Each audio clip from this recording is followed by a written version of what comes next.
التحذير بقى المهم، ما تشتريش من الزغاليل اللي هي فيها العلامة الصفراء دي على انها ولاد الحمام المختوم، يعني هي ما طلعتش من البيضة بالختم ده، تمام، او بالعلامة دي. دي انتاج مصري، فالموضوع ده هينتشر كتير، وخلي بالك، ده فيديو للتحذير. السلام عليكم ورحمة الله وبركاته، اهلا بكم، ازيكم، وحشتونا، عاملين ايه؟ يا رب تكونوا بخير. معكم اخوكم مصطفى من موضوع فيديو النهاردة، موضوعين اتنين. الموضوع الاول ان في ظاهرة انتشرت بيلبسوا ختم او علامة في جناح الزغلول، هوريها لك دلوقتي بالصور. يا جماعة التنبيه ان العلامة دي مش ختم، وهقول لك برضو بالتفصيل دلوقتي. الموضوع التاني ان في حد بيسأل ان هو شاري شباب او شاري زغاليل لحم، مثلا شاري جوزين او 4 اجواز طالقهم في الارض زي كده، زي الحمام السايب اللي هناك ده، ولسه عليهم 4 أو 5 ريشات. هو عايز يعرف الذكر من النتاية، او بيقول ان هو لسه ان هو شاري 4 طلعهم 4 ذكور وعايز لهم 4 اناث، وهم لسه عليهم 4 ريشات.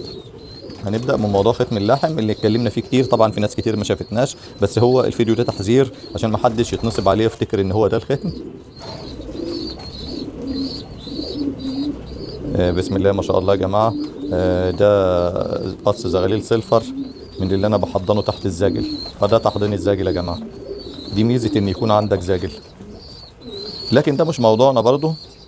الزغلول اللي جاي ابيض في اسود ده ابوه وامه زاجل وابوه لحم.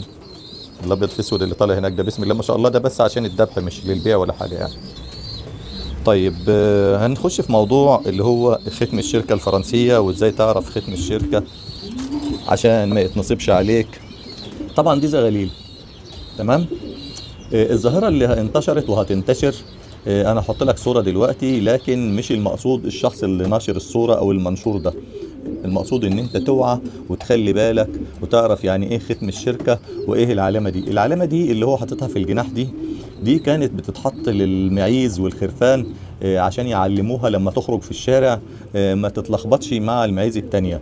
لكن دي مش ختم، هي بتتحط في الحمام اللحم اللي بختم الشركة الفرنسية. لكن العلامة، الناس اللي متابعيني فاهمين الحتة دي من زمان، العلامة اللي في الجناح اللي هي ظاهرة دي غير الختم اللي بيكون مختفي. الختم بيكون مختفي تحت الريش غير العلامة اللي هي بارزة دي، تمام كده. يبقى احنا ايه، عرفنا الفرق بين الختم وبين العلامة. طيب انت عايز تشتري من الحمام ده، هو الحمام كويس، انا ما بعيبش في الحمام، لكن الحمام ملوش علاقة بالختم. الزغاليل اللي انت بتشتريها دي معنى ان انت ملبسها ختم كده وهتقول انها بالختم، لا، دي زغاليل مش جايه من فرنسا. فرنسا الختم ده المفروض ان هو بتاع الشركة الفرنسية. فانت ده حمام طالع عندك، حتى لو هو الاهالي بتاعته بختم الشركة الفرنسية الحقيقي اللي هسيب لك دلوقتي صورته ان شاء الله، مش هيكون حمام بختم الشركة الفرنسية. خلاص، لو انت عايز تشتري من الزغاليل دي اسأل البائع، قول له انا عايز اشوف فيديو للاهالي بختم الشركة الفرنسية، انت عندك حمام بختم الشركة الفرنسية؟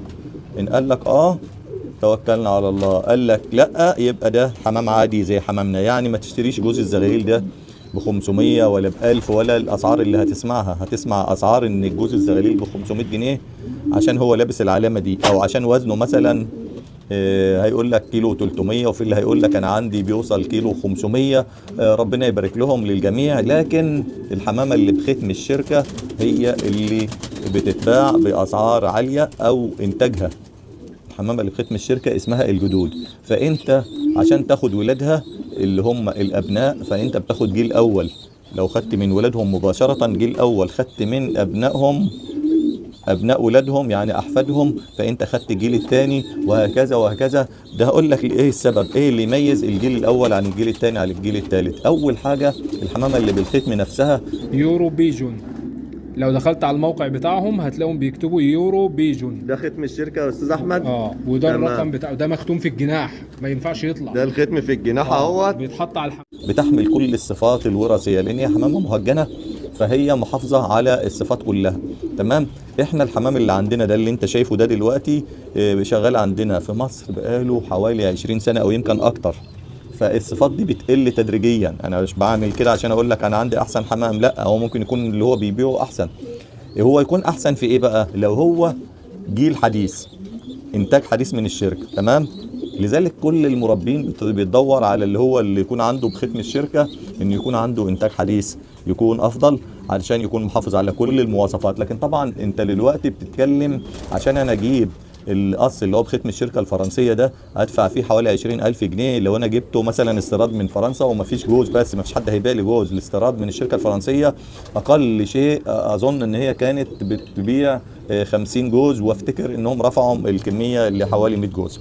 ما تشتريش، التحذير بقى المهم، ما تشتريش من الزغاليل اللي هي فيها العلامه الصفراء دي على انها ولاد الحمام المختوم. يعني هي ما طلعتش من البيضه بالختم ده تمام او بالعلامه دي انتاج مصري، فالموضوع ده هينتشر كتير. وخلي بالك ده فيديو للتحذير، ده اللي انا اقصد ان انا اقوله لك. بحذرك اشتريه على انه حمام عادي او حمام مميز شويه. لكن يعني ايه مميز؟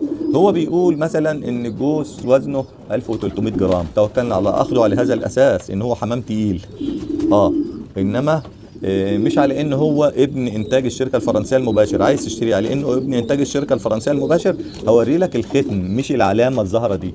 ده اللي انا عايز ااكد عليه. الحمام اللي بختم الشركه الفرنسيه فيه علامه اللي هي شفتها صفرة ديت في الجناح اللي خارجه بارزه، وعلامه تانية مخفيه، ختم بقى مخفي اللي هو بتاع الشركه الفرنسيه، يعني اتنين. عايزك تتاكد من التانية. لو التانية ادفع فيه اي فلوس، او هو جايبه وعنده بالختم التاني ادفع فيه اي فلوس، ما اقولكش لا. لكن بالعلامه دي، العلامه ديت زي ما قلت لك زي اللي كان بيلبسها المعيز في الشارع. الموضوع الثاني، لو انت شاري حمام شباب او زغاليل لاحم يعني او اي نوع، عايز تعرف الذكر من النتايه، لان في حد سالني، سيده سالتني من المتابعين للقناه، بتقول انها اشترت حمام وطلع ذكور، فسالتها الحمام عليه ريش؟ قالت لسه عليه 4 ريشات. طبعا اتكلمت في الموضوع ده كتير يا جماعه.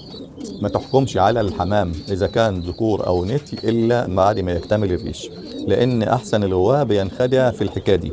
ممكن هي سالت حد وقال لها ان هم 4 ذكور واللي باعهم اللي باع لها الحمام غشاه، لكن هم ممكن بعد ما يكتمل ال4 ريشات يعني لسه قدامهم شهرين، فالمفروض انها تنتظر حتى يكتمل الريش. طيب هي تعرفهم ازاي؟ هي ما تتعبش نفسها ولا حاجه، هي تسيبهم على الارض زي ما انا بعمل كده، ولو حتى عندها سلكات برضو تسيبهم في الارض مع بعضهم لحد ما تلاقي النتايه بتزوف، تاخدها تحبسها. عرفت ان هي نتايه، بيبان جدا الزوفان النتايه على الذكر، ان هي بتجري على الذكر يزوم والنتايه بتجري عليه. تمام كده، زي ما احنا هنشوف دلوقتي مثلا ده ذكر اهو بيزوم اهو، لكن ده طبعا عنده ذكوره زياده كده على السايب، فانا سايبهم مع الزاجل على الارض. الذكوره دي ما لهمش نتيه. تمام. لما تلاقي ذكر بيزوم كده عرفنا ان ده ذكر. لو لقيت نتايه بتجري عليه تعرف ان دي نتايه. فده اللي ما يعرفش يعني مش هيعرف يطلعهم، بس المطلوب منك بس ان انت تقعد وتراقب شويه كده الحمام، هتعرفهم لوحدك. او هو الحمام هيتجوز من بعضهم بدون ان انت ما تتعب نفسك لو انت مربي نوعيه واحده بس.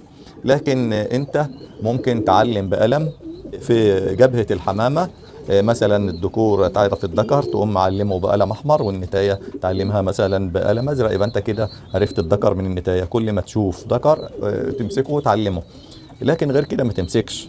النتايه تمسكها تعلمها، والذكر هتمسكه تعلمه. غير كده مش مطلوب منك ان انت تعلم حاجه. تمام. طيب تعالوا اوريك المكان اللي انا بشبب فيه برضو. ده المكان ده اللي فيه الحمام برضو اللي هو قرب يشتغل. الحمام اللي لسه الزغاليل بوديها فين؟ في مكان تاني.